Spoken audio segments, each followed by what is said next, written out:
Welcome everybody to this session of 1040 for Peace. 1040 for Peace is an organization that is based in Lancaster County, Pennsylvania. We've been working at issues dealing with war tax redirection, war tax resistance for a dozen years. And we meet monthly, and it's always good to gather and interact with one another on the issues dealing with war taxes that go for war and militarism.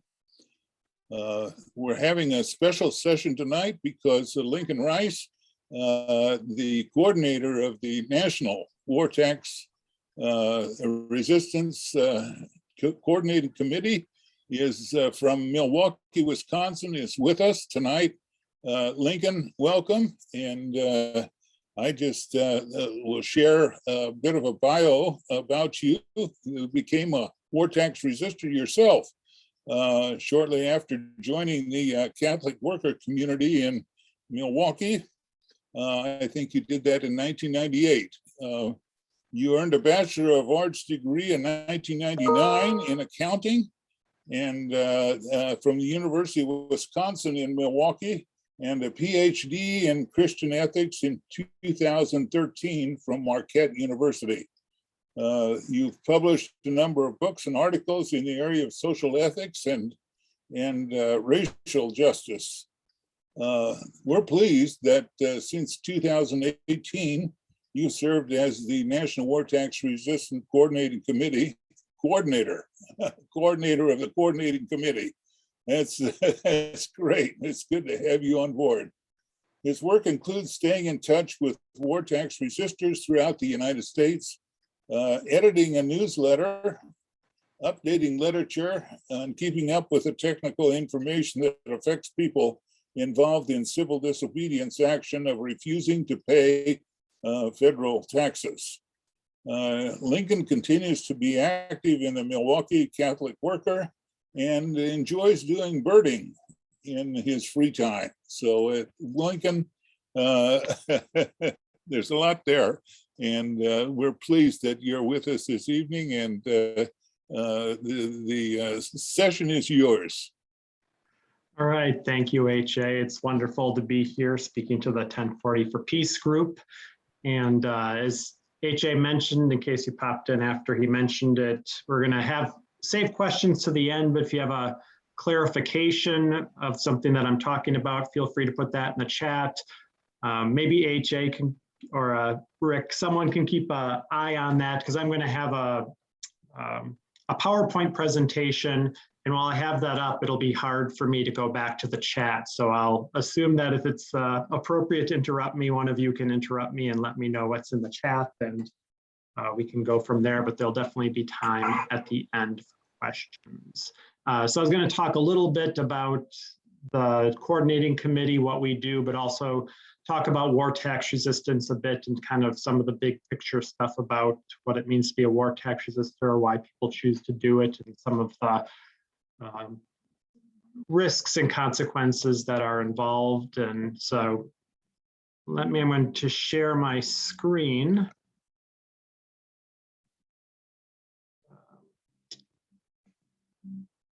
And all right, so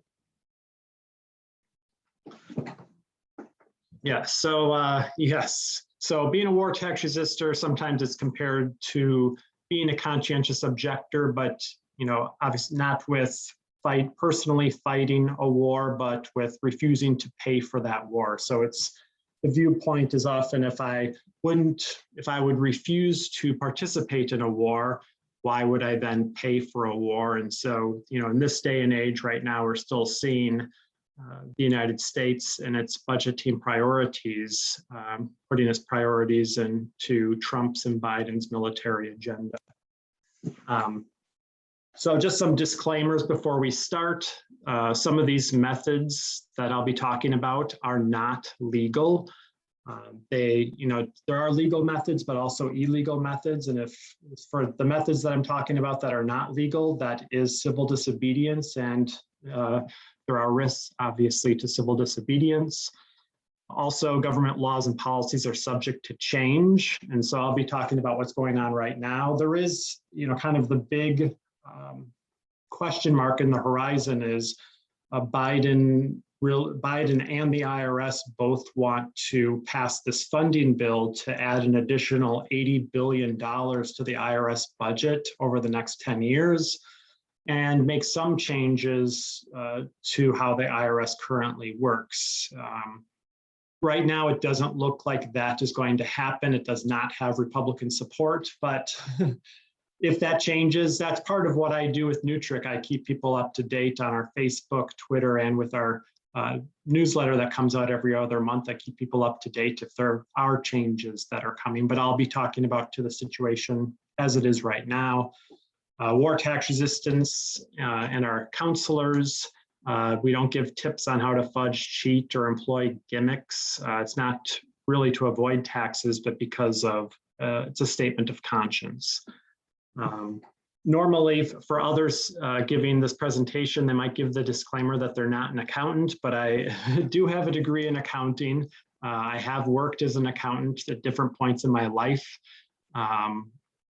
But I am not a financial advisor or a lawyer, but I do have over 20 years of experience as a war tax resistor and being involved with NWTRC. But that being said, I'm not qualified to give investment or financial planning advice, legal advice, or how to file your taxes, but can talk to the collective experience of war tax resistors over the previous decades.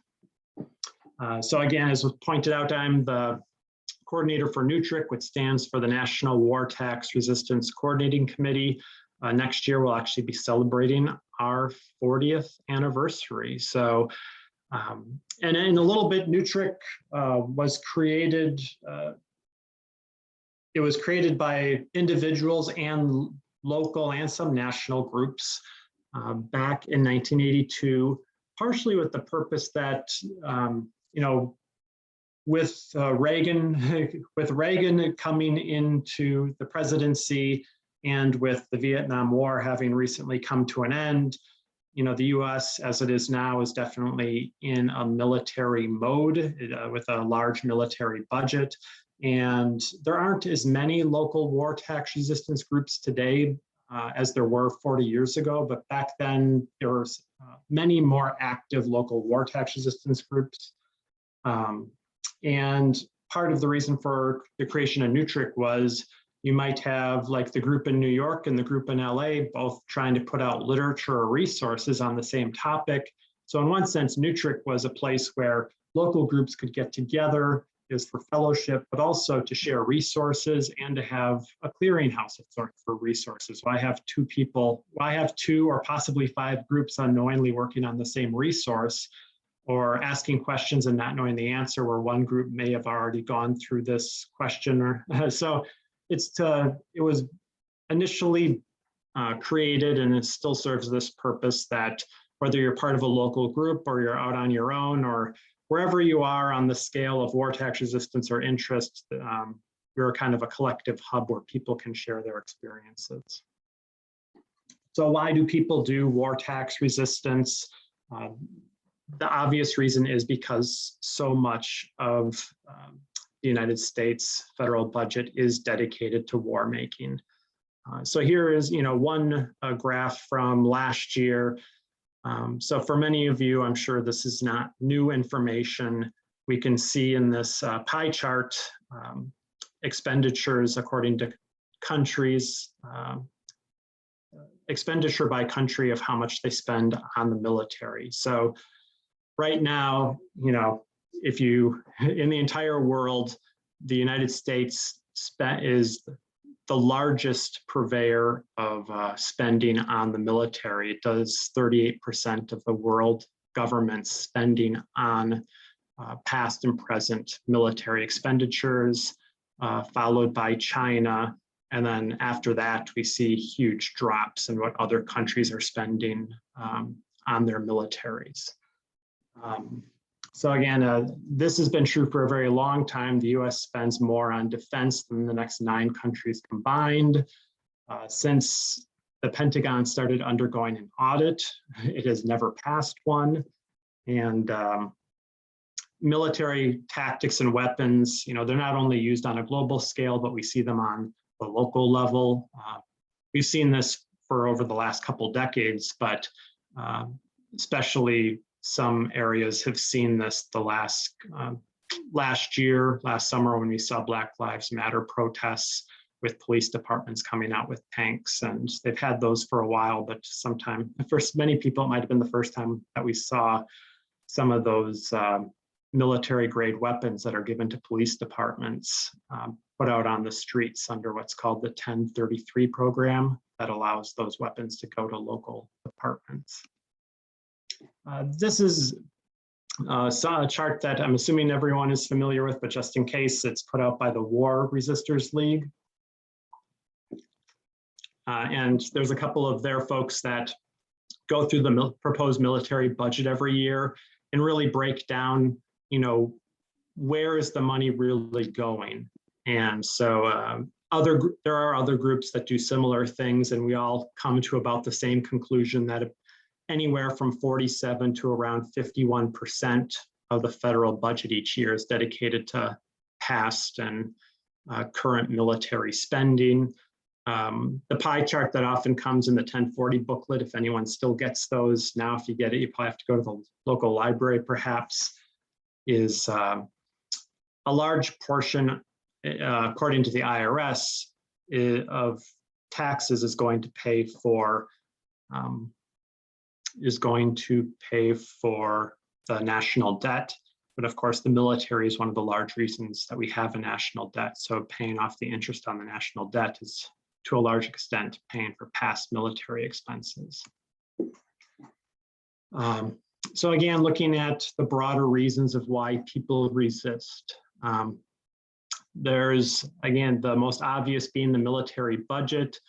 But I would say over the last 10 years in particular, for many war tax resistors, and at least those I've been in contact through NWTRC, the reasons have only there have only been additional reasons as we look to where our federal budget puts its priorities. And so many of them are kind of offshoots, you might say, of the military budget. And so part of what we see is the military budget being used for border militarization, for deportations, for terrible conditions in federal prisons. Anyone who's known people that are in federal or really any prison during this pandemic knows they're just, healthcare has not been a concern. The care of the prisoners has not been a concern, and waves of COVID have just swept through the prisons during this past year. They were not put in safe conditions. And just even before COVID, prison conditions are not humane. The militarization of police through what's called the 1033 program. And here is actually, I have a picture here, an example from the Lakeland Police Department there in Florida. This was a tank that they got from the federal government as part of the 1033 program a few years back. I will give credit to a large extent. We didn't see many changes when it came to military focus under President Obama, but he scaled back some of the 1033 program, which prevented local police departments from getting tanks from the federal government. So while, like the second half of Obama's presidency, the Lakeland Police Department had to return this tank. But when Trump came, he reversed those changes and Lakeland got this tank back. And thus far, there hasn't been any indication that Biden will change the policies back to what they were under Obama.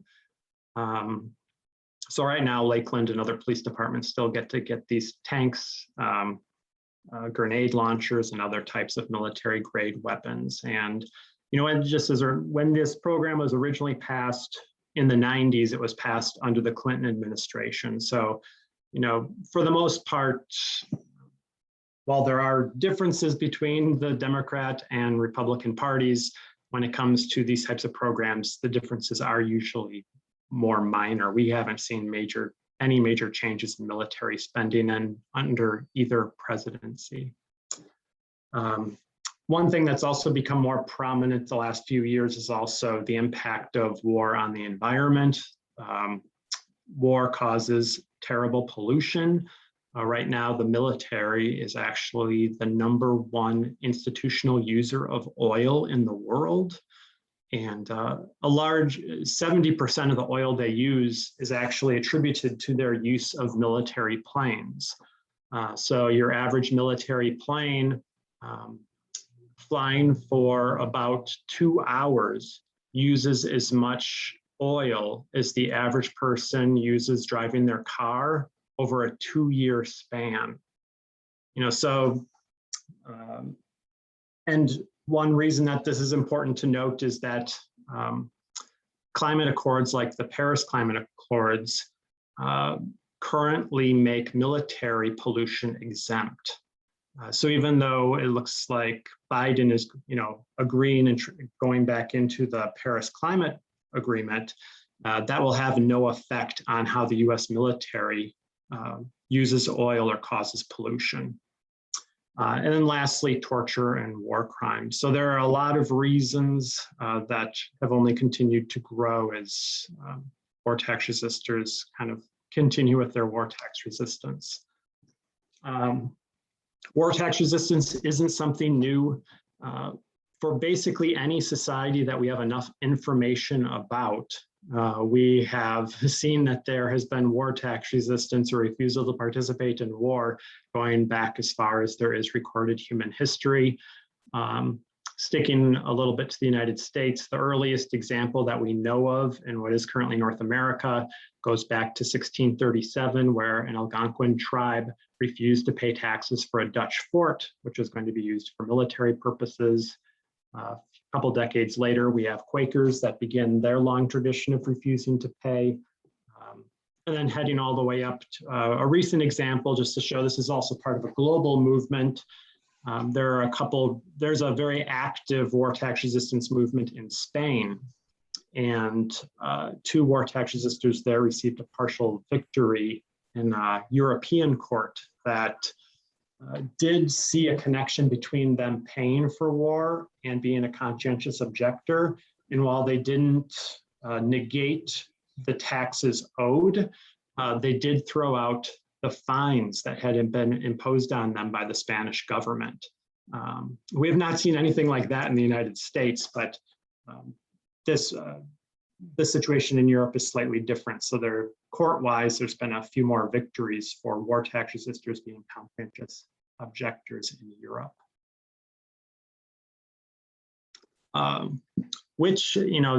War tax resistance, probably the #1 reason that people often decide if they're interested in it, if they're deciding not to be a war tax resistor, it often has to do with the fact that it can be complicated because everyone's tax situation is different. People don't like doing their taxes anyways. Many people hire someone to do their taxes if they're complicated in any way. And then it also comes into play like, well, what is your goal as a resistor? So for some people, it might be they simply want to protest in some way. So there are some folks that, some folks do it legally and decide to live simply. That goes perhaps along with wanting to live more gently on the planet, but it also, living more simply usually means that someone can avoid taxes by being low income. For others that make enough income, there are folks that might choose to just, do a low risk resistance, but something that still makes a point of refusing to pay $100 every year. After 9/11, it was common for many folks to refuse to pay $9.11 since they saw 9/11 being used as an excuse for military intervention in countries, particularly in the Middle East. So for some folks, it's a form of protest. Others, it's a form of nonviolent resistance or conscientious objection where they may choose to resist to pay 50%, since that's about how much of the federal budget is used for military purposes. but others knowing that whatever they pay in will be dedicated, at least to some extent, to the military budget, refuse to pay anything, and instead choose to redirect those taxes to other life-giving projects, which I'll touch on a little more briefly in a moment. But so there's the goal. What's your goal? So if you want to be a war tax resister, what is your risk tolerance? I'd say somehow, I don't ever remember in grade school being taught to fear the IRS, but somehow it's ingrained, it seems, into every single American to really fear the IRS, and this thought that if you even refused $1, you would end up in jail. So we'll be talking a little bit about risk and what are the realistic risks of being a war tax resister, but but that's a legitimate concern. Particularly, one might be married, one might have kids, so taking into effect how your resistance might affect those around you. What values they want their resistance to represent. And again, as I mentioned, life situation. For some people, there are some people that, Karl Meyer and Nashville comes to my mind as someone who, because he wanted to make sure he could never be collected upon, in the late 70s, he decided to learn a trade. He became a carpenter because he knew as a carpenter, just working from, family to family, he wouldn't have any reportable income, but also it'd be impossible for the IRS to collect on him. But many people, maybe you have a call to teaching and you're working in a school system, which obviously makes you much more open to wage garnishment. And again, we'll talk about that as we continue, but your life situation might make it so even if you are a war tax resister, you are perhaps in a situation that you're more likely to be collected upon. So anyways, there are a lot of methods, and they depend on your situation, but also what you hope to achieve. So how to resist? There are many ways, but again, the most common are to refuse to pay some or all. And then of course, there's the decision to whether one should file their taxes or not file their taxes, which I'll again touch on briefly as we continue. Or there is the legal method to earn less than the taxable income, and which can definitely be a struggle, especially for folks who have a family. But I'd say most folks that I know that do the legal method, many are single or live in community. Some have families and don't live in community, but it definitely becomes much more difficult, and people need to choose where they're putting their resources and what they're choosing to sacrifice. I'll sometimes see online, I will go through Twitter, particularly since I became the coordinator of NWTRC. I've become much more familiar with Twitter, and will search for folks that are making comments about taxes. And sometimes there'll be comments, well, it doesn't matter, I work for an employer, I couldn't resist my taxes even if I wanted to. And so, on our NWTRC website, which is there, it's very easy to find. NWTRC.org, NWTRCC.org, and all of our resources are available on our website for free electronically. Some people prefer to read them in paper, so everything's also available on hard copy and can be ordered on the website. And then there's a small charge to essentially cover printing and mailing costs. But I'd say most people check out our website and use the resources for free, just from being able to look at the statistics through the people that provide our server. Through our server resource, we can look at our stats, and we see that in any given year, we probably have about 40,000 people. It says 40,000 unique individuals that visit our website. And each one of those individuals, on average, looks at 9 pages on our website. So what that tells me is that if you're looking at 9 pages on our website, You're very interested in war tax resistance and you're looking at different resources and trying to figure out what's right for you. So sometimes I am asked, like, how many war tax resistors are there in the United States? And I really don't know, because so many people, you never even hear about them until they perhaps get scared or get certain kind of letter from the IRS, so then they call the office. And we often throw out estimates like perhaps 10 to 20,000, but we really don't know. But I do know that there are 40,000 individuals that look at our website every year very in depth.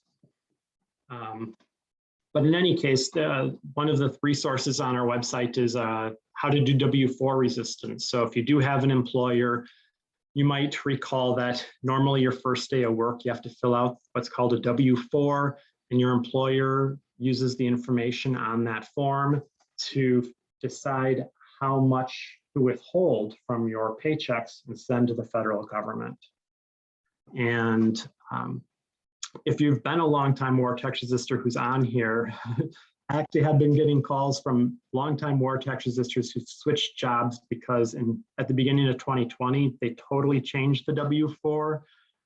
It really confuses longtime war tax resistors, but for new people that call the office, they actually see it as simpler because it's not, it is more simple than the previous form, but it's just different. But in any case, that's on our website. It's easy to find. Someone could also just Google Nutric and W-4, and it shows how to change that. So if someone wanted to change that, money would not be withheld, or they could, our resources tell you how you could adjust your form. So maybe just half of it won't be withheld, or at the very least, maybe you're someone who normally gets a refund. You could change it so that at least you don't get a refund and you're not giving the federal government an interest-free loan every single year. And so this resource on our website could help you with that. But if you want to do war tax resistance, again, even if you don't need to actually make the final decision until you file your taxes in April, because if the money isn't being taken out, at the end of the day, the federal government just wants their money. In April, when you file your taxes, you could decide, I want to pay, I don't want to be a war tax resistor. So it's not, there's always a way out. And in one sense, I say this is, it's the one time where, unless you're practicing fraud, unless you're lying on your tax forms, which we don't recommend, the IRS hates that and will definitely come down hard on people who lie on their tax forms.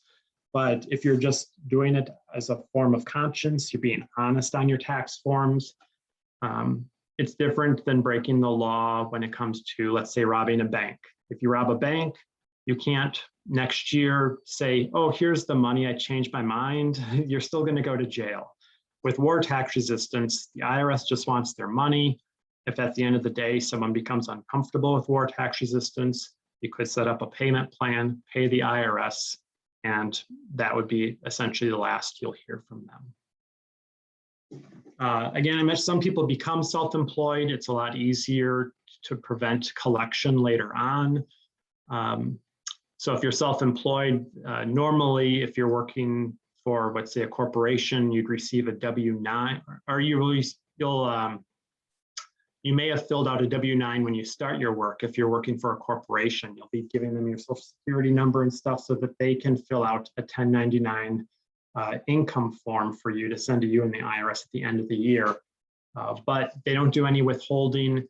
You're responsible whether you want to do withholding or not. So for self-employed people, it's much easier to do war tax resistance and much less complicated. To file or not to file. So there are people who, if you're going to be a war tax resistor, some folks, they prefer to file. They want to be totally open with the government. They see it perhaps as more of a Gandhian form of nonviolence, being open, telling the government what you're doing, sending a letter of protest. This may make collection easier for the IRS, but the main upside to filing is that it also begins the 10-year statute of limitations for collection.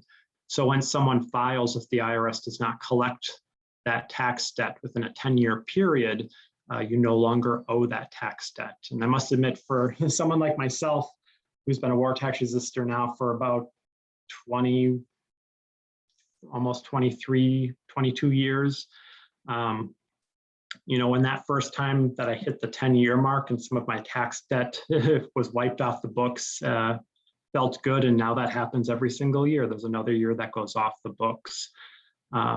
It can also make it easier to apply for scholarship. If you're going to have kids or you have kids, it makes it easier to apply for scholarships, to apply for Obamacare. Having a tax debt does not disqualify someone from receiving aid, student college aid, or health insurance subsidies through Obamacare. They only want to know what your income is. It doesn't matter if you owe a tax debt to qualify for those programs. But if you're a non-filer, that can cause a problem. But not filing, why would people not file? Some people don't want to participate or collaborate at all with the federal government. They might be coming from more of an anarchist viewpoint, not wanting to play into or recognizing the federal government in any way. It does make collection harder for the IRS. There are a lot of folks who do not file, and it is hard for them to keep track of them because their budget has been very limited, especially over the last 10 years. The downside, there's no statute of limitations for collection, and the penalties can be more severe. Overall, I would say whether someone though is a filer or not file, whether they file or not, normally over about a 10-year period, when you throw in interest and penalties, which are about, it's a very complicated formula, but essentially penalties are roughly 5% depending on your situation, and interest is roughly 5% depending on your situation. And when you put those together, over a 10-year period, you'd probably see your tax debt triple. So if you resist $100 within 10 years, you'll probably owe about $300. If you resist $1,000 in 10 years, it'll be about $3,000. But if once it hits the statute of limitations, it all goes down to zero, because that also wipes out the debt and your fines and interest associated with that year's debt. So some myths about war tax resistance: I will go to jail. So very few war tax resistors have gone to jail. In fact, on our website, under the frequently asked questions tab, we have listed every single time a war tax resistor has been brought to court since World War II and what the outcome was. So out of the hundreds of thousands of war tax resistors in the United States over the past 80 years, only 2 have gone to jail simply for not paying taxes. A few others have done time for contempt of court or failure to file, or not filing in a legally approved manner. Contempt of court is probably the most common, where it's very rare for someone to get criminally charged as a war tax resistor, but in the few times it's happened when they've gone to court, if they have, if on the stand they choose not to, they'll often be asked, where do you keep your assets? And if they refuse to divulge where their assets are kept, the judge may hold them in contempt, and people have gone to jail from anywhere from like a month to maybe 6 months. But again, extremely rare. Ernest Bromley was sentenced to 2 months for just refusing to buy a war tax stamp for his car in 1942. The other person of the 2 who's gone to jail for simply not paying is Tony Serra in 2005. And the IRS particularly did not like him. He's a lawyer who does all this social justice free lawyer tax work, or not just tax work, but for anybody who is poor and in a tough situation. And the IRS particularly did not like him and viewed that as a lawyer, he should know, especially that owing taxes is something that one should do. So they wanted to make a special case out of him. But otherwise, again, extremely rare. Other myths: the IRS will take my house, my car, or other property. So here's a list. Every year the IRS puts out how many seizures they've done, how many garnishments they've done. So 2020, obviously with COVID, was like a 20-year low for everything.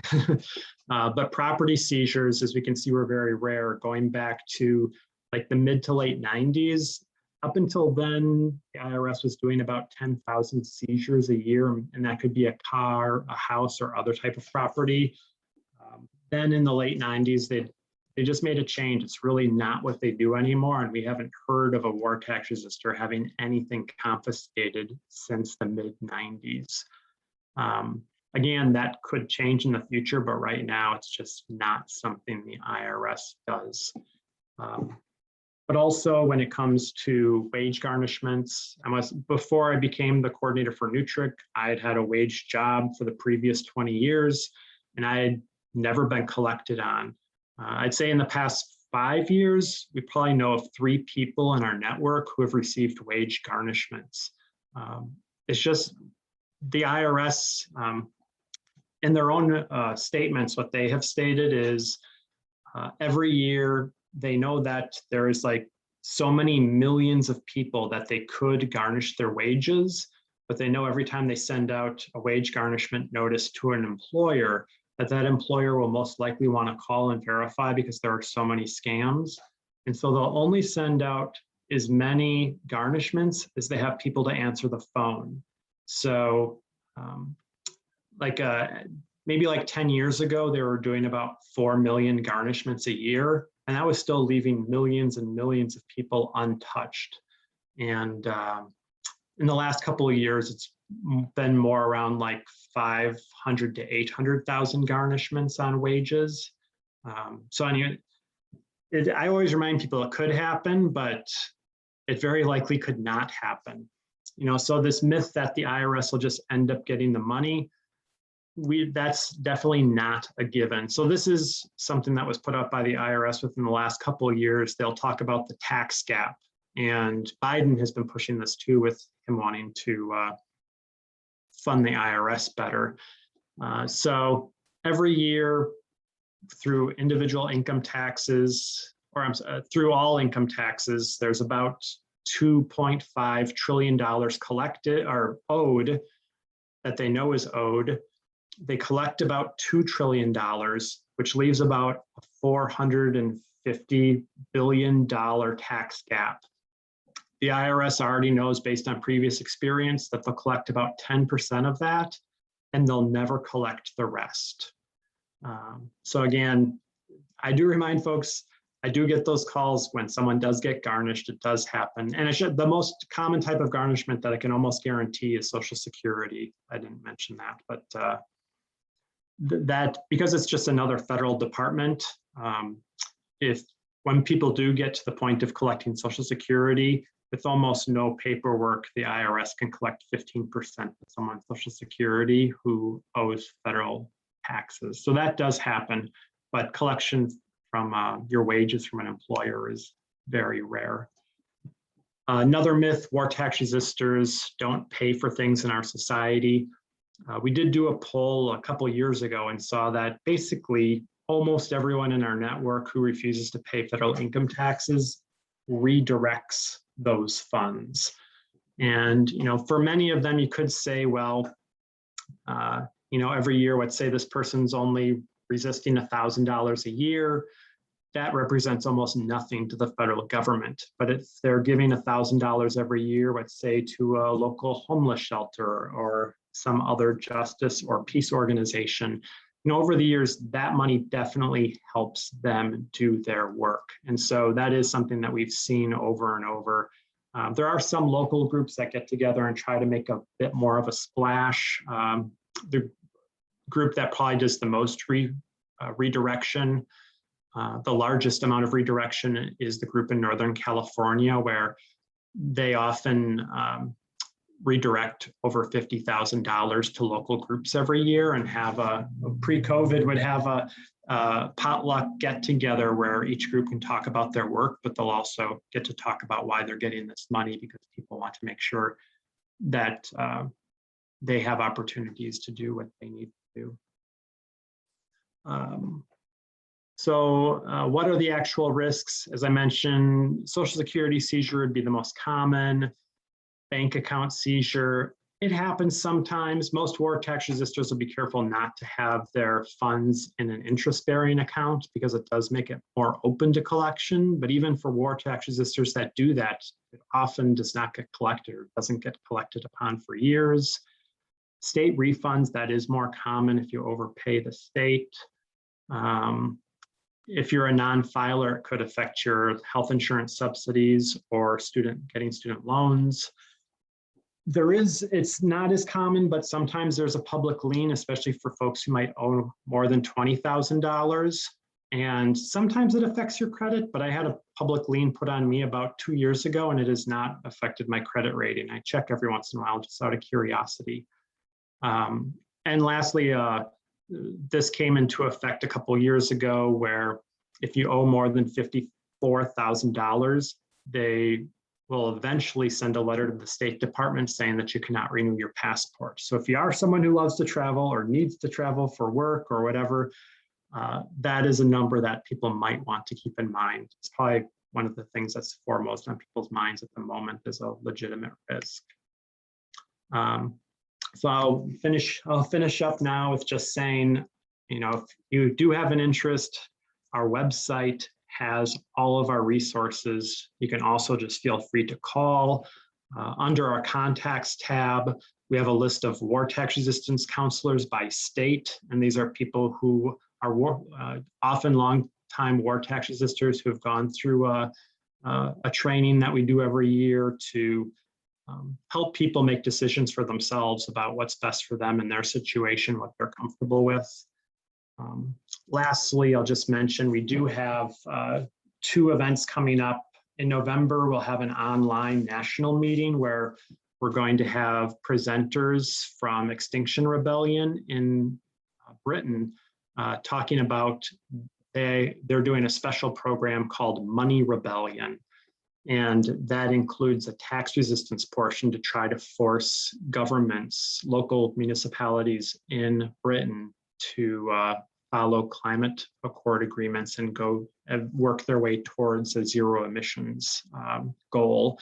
And we're going to have a speaker from group Anti-Militarista Tortuga, which translated just means the anti-militarist turtle group in Spain. They're the very active war tax resistance group in Spain. They'll be talking about their work. So that's in November. Registration information will be on our website within the next couple of days. And we'll be doing more of a workshop 101 with more interactive questions. So much more of this is kind of more of a webinar. But for Peace Week on Tuesday, September 21st, we'll be having more of a workshop that'll dive more deeply into the practicalities and individual situations. So that information is also on our website if anyone would like to register for that. So I will stop. I just need to, all right, unsharing my screen and I'll stop there for now. Okay, let me jump in here real quick, HA. Sure. And Lincoln, what I'll recommend is you might want to just open up the chat and, maybe I'd start at the bottom. Some of the more important questions there for some clarification are at the bottom, but the very last one was a question about your PowerPoint presentation, and I meant to talk to you about that too. If it's possible, if you'd like to send it to me, I can put it on our 1040 website when I put the recording on, and people would have an opportunity to use that if that's okay with you. Definitely, I can definitely share. I will send you that tomorrow at the latest so that it'll be available when you post it. Okay, great. So if you want to open up the chat, I'd recommend, again, you scroll down to the bottom and, kind of work your way up. Some of the more detailed ones are here at the bottom, and you've answered some of the others. Sure, yeah. So someone asked, what is a public lien? So a public lien, that's a great question. This could happen in a court situation, but I'll just stick to when the IRS does this. Essentially, they'll send a notice to the county courthouse in which you reside, letting them know that you have a tax debt to the IRS. Excuse me. The practical implication of this is if you're going to be selling something that'll be recorded at the local courthouse, then before the sale goes through and is recorded, it'll, essentially everyone will be alerted that you owe this money and that funds need to be diverted there. So obviously the most common situation is if you're selling a home. So if there is a public lien against you, let's say the public lien is for $10,000 and you sell your home for $100,000, because the public lien is there, you'll only get $90,000. Through that lien at the courthouse, the IRS will get their money.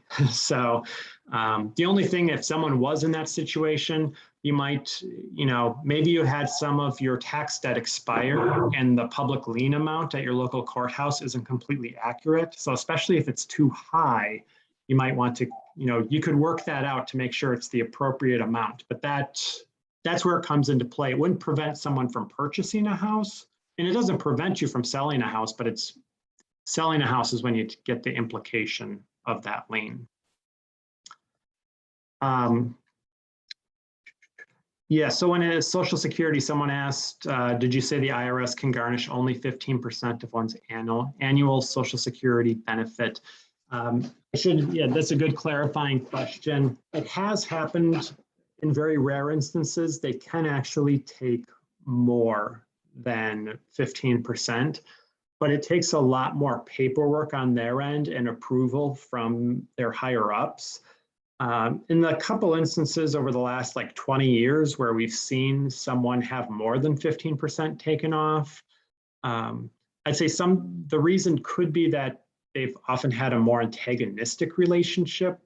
Perhaps they didn't leave a good impression with the IRS collection officer and gave them added incentive to want to collect more. But first off, you would need to have someone actually assigned to your account, which is very rare. So it does happen. In one of the instances that I'm more familiar with where this happened, I think the person could have appealed it, because just like when they take some of if they did a wage garnishment at your job, they have to leave you what they consider is enough to live on, or whatever's been set is that amount. So when they were taking more than the 15%, I think that the person could have fought it and got it moved to a much smaller amount, but they chose not to. They just didn't want to deal with it. But maybe I can also, if you're working in a wage job and you did get a garnishment, basically they need to make sure that your take home as a single individual is, right now the number's around $1,060 a month. If you're married, that's doubled. And if you have kids, it's even more. But again, that's take home. So if money gets taken out for healthcare, or even if you're having money taken out voluntarily for retirement, that's not included. You can do that. None of that gets touched. And then after you pay for healthcare and put in money to contribute for your retirement, they still need to make sure that you, as a single person, you still get a take home of $1,060 a month. So, I mean, if someone was living more simply and just wanted to put all the money into some of these other categories, they could lessen or completely eliminate, in some instances, the garnishment at their wage job. So by garnishment of wages, are you excluding bank accounts, Social Security? Yeah, so I know I'll often differentiate between garnishment and a levy. For the IRS, it's really about the same. So when I said that the last few years, they've been doing over 500,000 levies, garnishments. For them, it's all the same. So that includes whether it's a bank account, whether it's on a job with someone's garnishment of a job, wages, Social Security, anything where they're taking funds from another source that owes you money, they consider it all a levy. I differentiate with the terminology because when I refer to a garnishment, it usually means I'm talking about something that happens consistently month after month. Because, for instance, with a bank account levy, it's a one-time thing. They could do it again, but they'd have to fill out all the paperwork again. So if they did do a levy on your bank account, They could take out, an amount for the tax debt just based on what's in your bank account the day that the levy shows up. And if they wanted to do another levy in the future, they'd have to send another levy. So if you happen to have nothing in your bank account the day it showed up, but you put in a bunch of money the day after, they wouldn't be able to take any of those funds. So that's how I kind of differentiate. The IRS will use the same terminology, but I differentiate because there is a difference. One is continuous and a levy is only a one-time thing, unless they have to fill out more paperwork every single time. Lincoln, might you share a little bit more about your own war tax resistance? Yeah, so I came to the Catholic Worker in Milwaukee in '98, and I had heard about war tax resistance, but is through living in community there that I actually met other war tax resistors. And it was the group there that actually hosted a NWTRCC gathering the following year. So then I got to meet these war tax resistors who, are school teachers and, people who have regular jobs and trying to raise their families. And so that was very inspirational to me to see these people who are, regular people, but trying to live a consistent peacemaking ethic in their lives. And, maybe 2000. So I lived in that community for about 10 years. I'm still involved there, but my wife and I moved out about 10 years ago. And so now I've definitely been, during some of my first 10 years, some years I owed and some years I didn't. And now I definitely owe every year, but have never had, neither my wife nor I have ever had a wage garnishment on us. Some of you may recall George W. Bush during his first term had he gave everyone free money to help spur the economy. And a rebate, it was called a rebate, I think. The rebate check. And so that's the most the federal government ever collected from us. They took our rebate checks. Otherwise, sometimes I've accidentally paid too much into the state. I do pay my state taxes. And sometimes they have a levy waiting for me there, and sometimes they don't. So some years they've taken it, some years they haven't. Oddly enough, under Trump and Biden, the COVID funds, stimulus funds, Congress specifically decided that having a tax debt wasn't a reason to not receive those funds. So we've gotten all of those stimulus checks from the federal government. But it has been, most of my life I've been a W-4 resistor. I've changed my W-4 so that funds would not be taken out. And then I could just make the decision at the end of the year. My wife was a little, or is still, probably still is somewhat less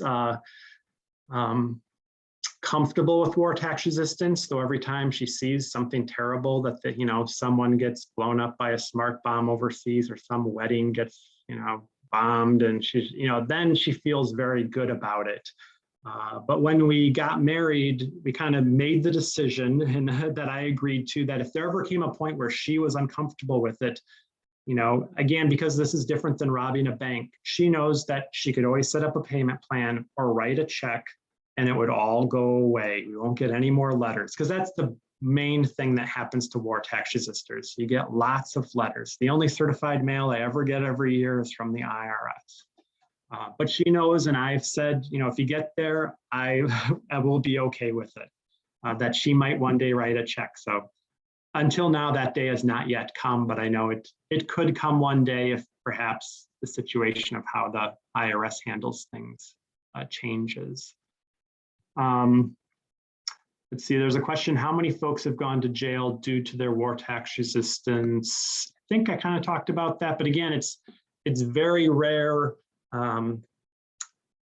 If you take out Tony Serra, who's that lawyer that the IRS really hates, who went to jail in 2005, if you take him out of it, in the last 20, 25 years, the only people who've done any jail time are people who practiced fraud. And we have them listed under our frequently asked questions tab on the website. Many of them are folks who kind of came to war tax resistance on their own and were trying to do it on their own and had never even heard of NWTRC until the IRS finally caught up with them. And then they kind of found us while they were trying to reach out for help and find other resources.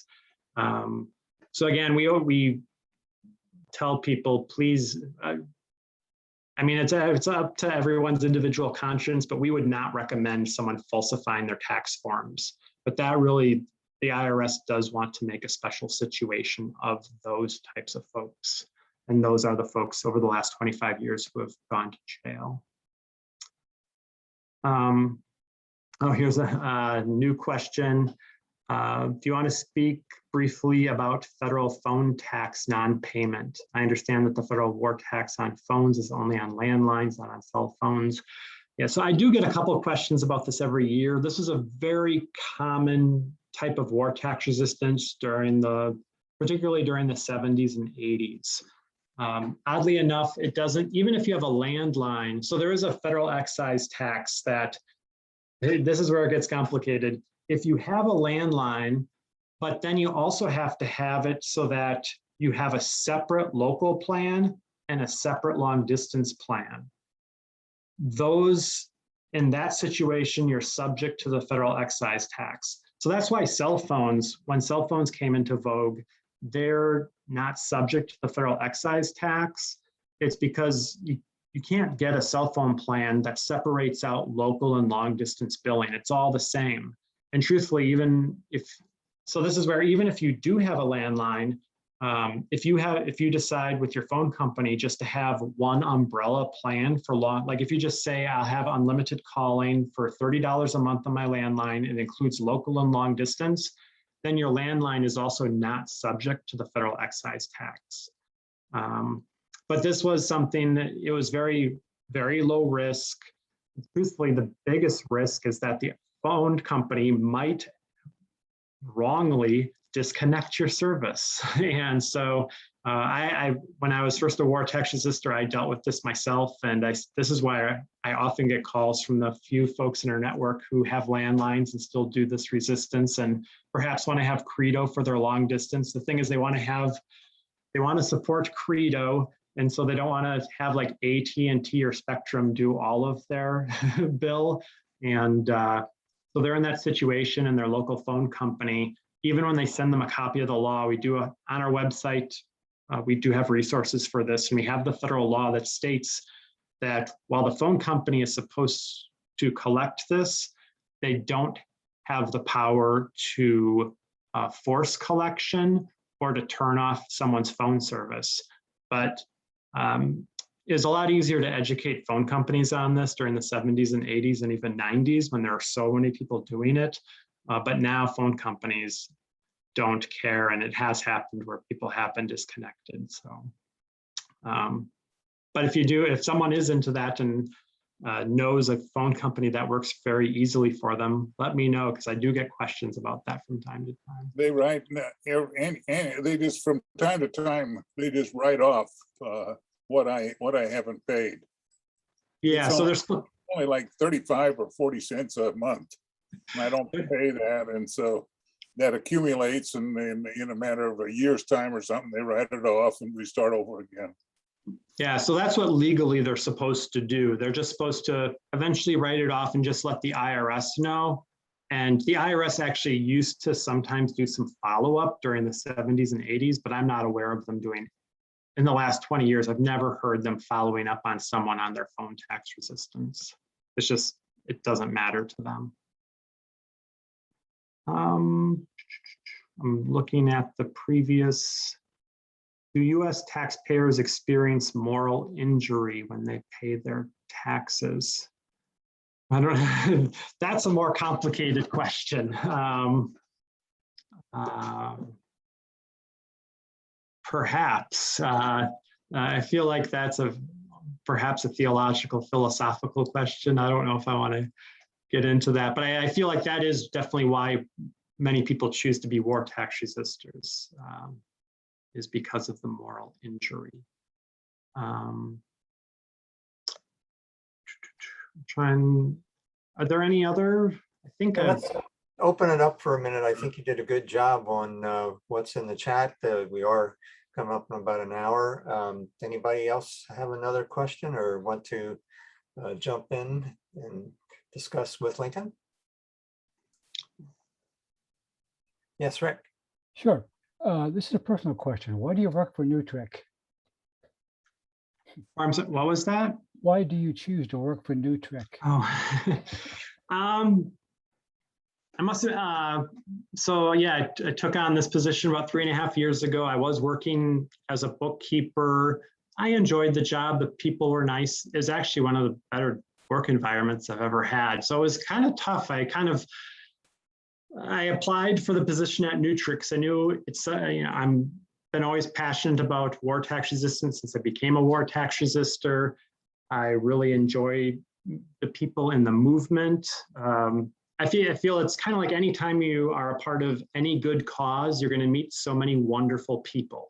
It's just like it opens doors to meet people that I love talking to. And so because I'm a very organized person and have been very involved with NWTRC and thought, well, I'll apply. I think I could be a helpful asset for NWTRC. And if I am offered the position, I'll take it. And if I'm not, I loved where I was working. And so it was kind of, but I did apply I'd say the biggest reason is because I knew I'd believe in everything that I'm doing and the type of people that I knew I'd be getting phone calls from and interacting with on a daily basis would be people that I'd want to meet that I wouldn't have the opportunity to meet otherwise. Thank you. Any other questions from anyone? We will be posting this recording. Give us a little time to get it together and also put the PowerPoint up on our website. And you already have the contact information and encourage everybody to go to NWTRC's website. HA, any? One more question for Lincoln, and that is, what possibility might there be for those of us who are war tax resistors or redirectors to, to the day when we don't have to pay for war? I mean, that would be an option for the tax-paying public, not to pay for war. I don't think it looks good now. I don't see that day coming. I just feel, I mean, this is just my own personal opinion. Others in the movement sometimes disagree with me and feel that we're always on the verge of some big break and, a new paradigm of a peace mind frame in the United States. But I don't know, every time, not that I've gone to a ball game recently, but I feel like all I have to do is go to a ball game and just see the applause for people that have served in the military. That almost happens at any baseball game that I'm at, or when the flag raises. And if I don't happen to be acting appropriately, having people yell at me. That gets so angry, or get angry that I'm reading a book during halftime when they're honoring some soldier on the field. And it's like, I didn't go there to do those sorts of things. Like it's not part of our cultural fabric to honor peacemakers. I mean, we do have Martin Luther King Day. That is a wonderful thing. I don't know if the repercussions of that have really infiltrated the rest of our culture. Peter Goldberger, who's an attorney who's provided legal advice to us since the 80s, he gave a wonderful talk to your group a few months back. I know he feels maybe with the conservative court, there's a small possibility for people who are doing it for religious reasons, because the Supreme Court now seems to be willing to give religious groups a wide berth, even when public health is at risk.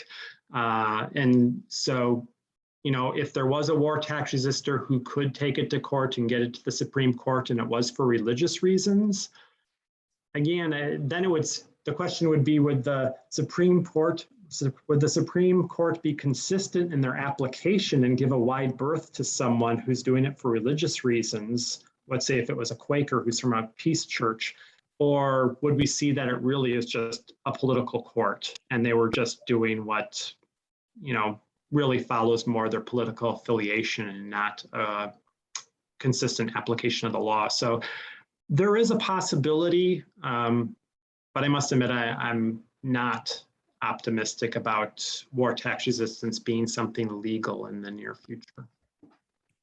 I'd like to ask a question about how we discuss war tax resistance with people and try to get people to understand it. Maybe by analogy, if we were being taxed to support the Confederacy and its project for, well, the Southern way of life or slavery, however you want to put it, how would we feel about war tax resistance then? Would it look like a little more sensible, I wonder?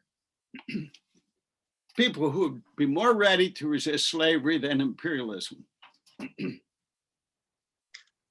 I mean, I think today, if our taxes were going to be used to explicitly support slavery, because there's, it has become part of the cultural milieu. It's part of our mindset now in the United States that slavery is wrong.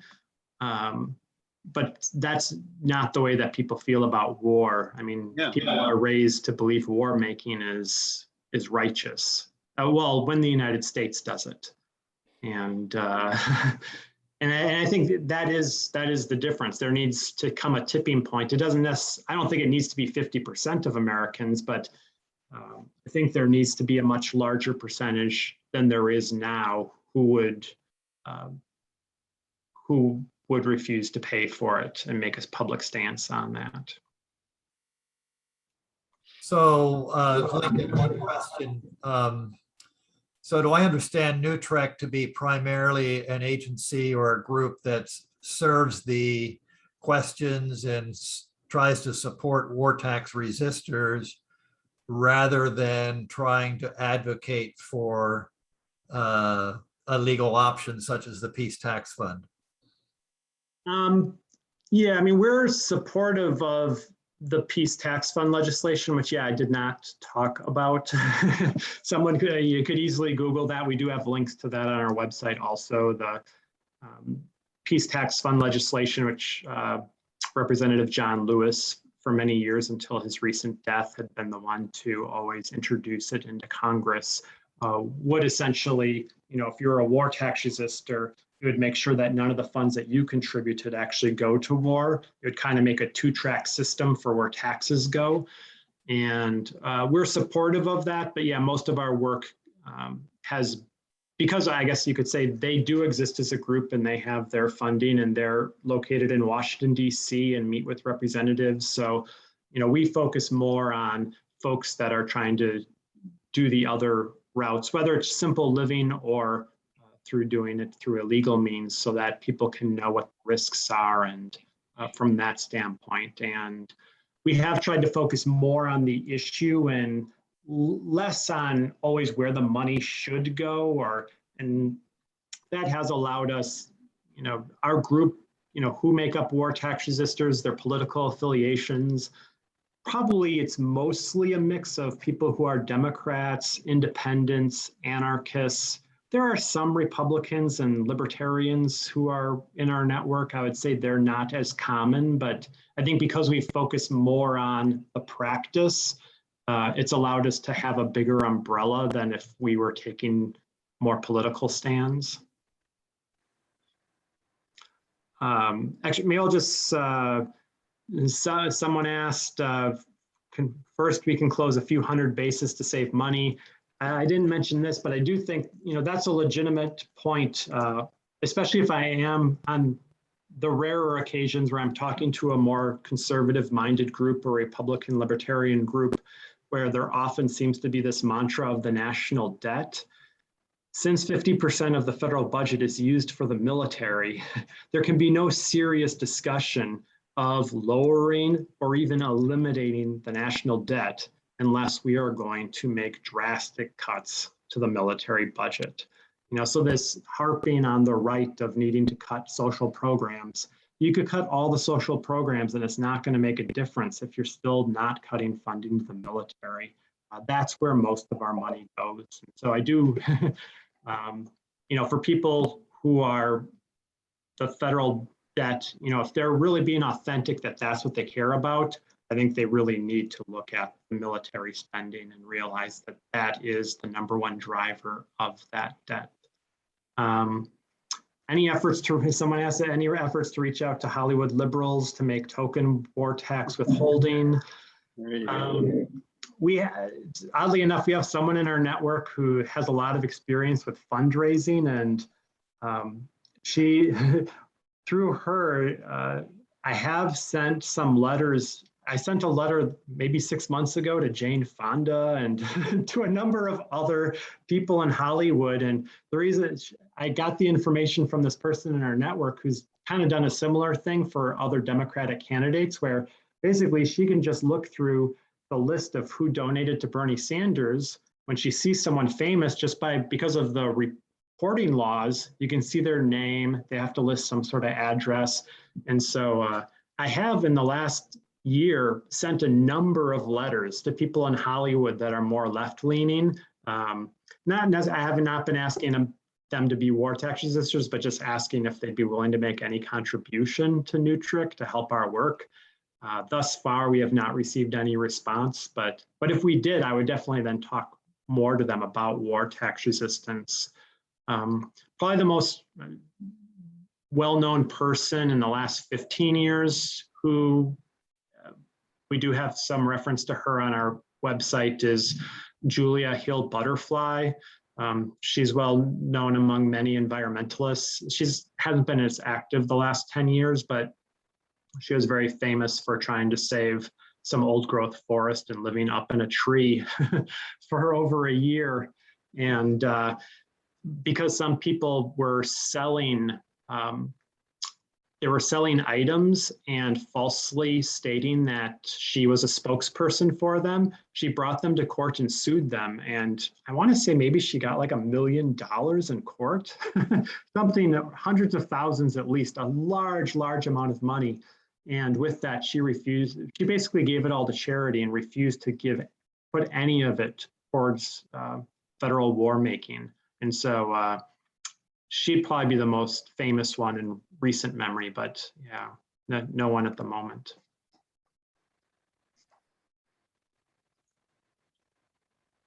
Thank you so much, Lincoln. This has been really, really special, and I'm pleased that you were available to interact with us tonight. It was a top notch, and I see that it's being recorded. I'm very grateful for that, and trust that it can be shared around so that others might know of the possibility of not only NWTRC, but also the possibility of war tax redirection, war tax resistance. So thanks again. This has been really, really great. Much appreciate your participation with us. Our next meeting is Wednesday, October 13th. And the information about what we'll be doing then will come out shortly. So take care and best wishes, and have a good night. Thank you. It was wonderful to be here. Quite a good group of folks, isn't it? Thank you.